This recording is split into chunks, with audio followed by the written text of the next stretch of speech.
The last thing Musashi wrote in the Book of Five Rings is also the shortest. The Void Scroll is less than 500 words in the original. He spent 4 scrolls building an extraordinarily detailed framework: how to think, how to move, how to read a situation, how to study the competition, and then at the end, he writes something that sounds almost like he's taking it all back. He says, "The void is that which has no beginning and no end. It is not emptiness. It is everything that cannot be named." And then he says, "This is where true strategy lives." For 400 years, people have been arguing about what he meant. I'm going to give you my read, and I think it's more practical than it sounds. The full journey of the Book of Five Rings, if you're catching up. Ground scroll. Read yourself and your situation honestly before you act. Water scroll. Stay fluid and responsive under pressure instead of bracing and going rigid. Fire scroll. Don't beat yourself. Watch your assumptions, inhabit your opponent's perspective, and move when the moment opens. Wind scroll.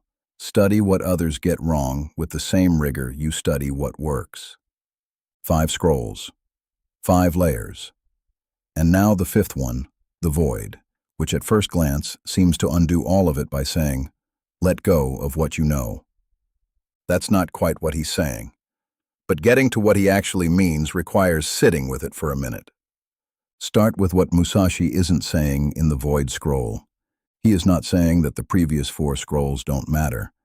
He spent his entire life developing and refining those frameworks: the carpenter metaphor, the 9 principles, the water stance, the 3 concepts of the Fire Scroll.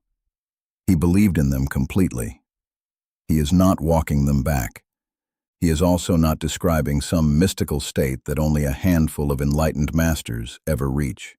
He was a practical man. He cared about what worked in the real world, under real pressure, against real opponents. He had no patience for ideas that couldn't be tested. What he is saying, and this is the part worth leaning into, is that there is a level of competence beyond deliberate technique, a point at which the training has been so thoroughly absorbed that it no longer feels like training. It feels like nothing at all.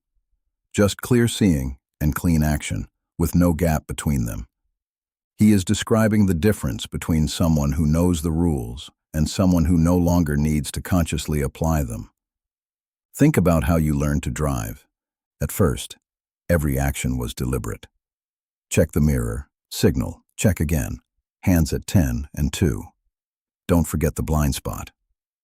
The cognitive load was enormous, and the car showed it. Jerky stops, wide turns, white-knuckle merges onto the highway.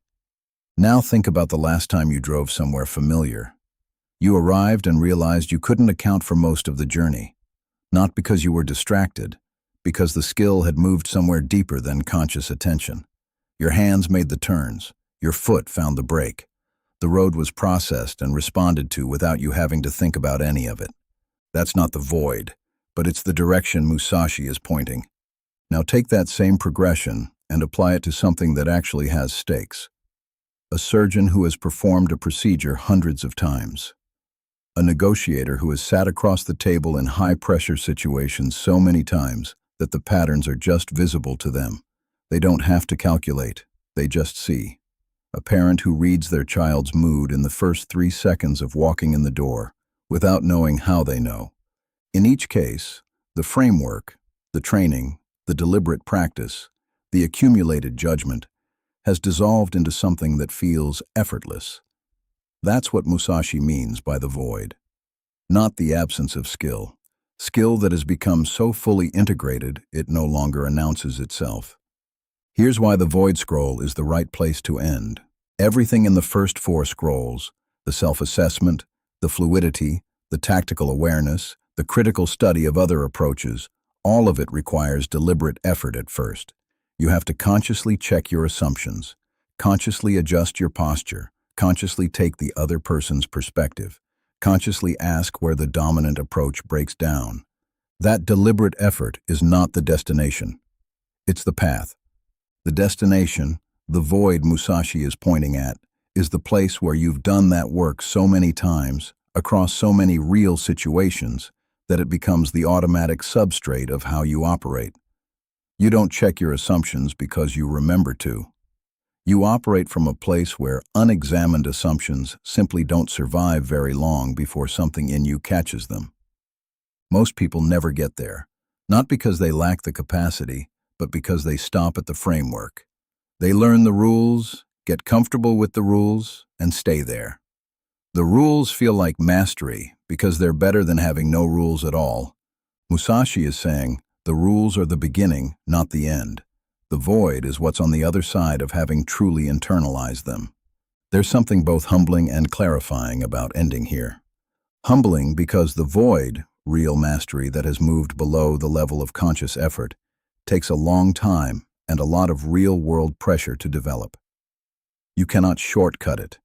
You cannot think your way there. You have to live the framework long enough that it stops being a framework and starts being how you see. Clarifying because it tells you exactly what the work is.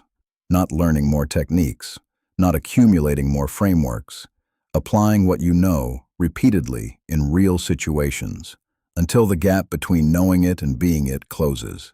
That's the whole book. 5 scrolls, 1 direction. Musashi finished writing The Book of 5 Rings in a cave, alone, in 1645. He died 7 weeks later. He was 62 years old. He didn't write it to be famous. He wrote it because he had something precise to say and wanted to say it clearly before he couldn't. What he said, across 5 scrolls, from the carpenter in the ground to the void at the end, is that the path to doing anything well is the same. See clearly. Stay responsive. Don't beat yourself. Study failure. And then do the work long enough that all of it becomes second nature. That's old world wisdom. And it's still the whole thing. If this series has been worth your time, follow along. There's more to come. New voices, new centuries, same commitment to wisdom that actually holds up. We'll see you in the next one.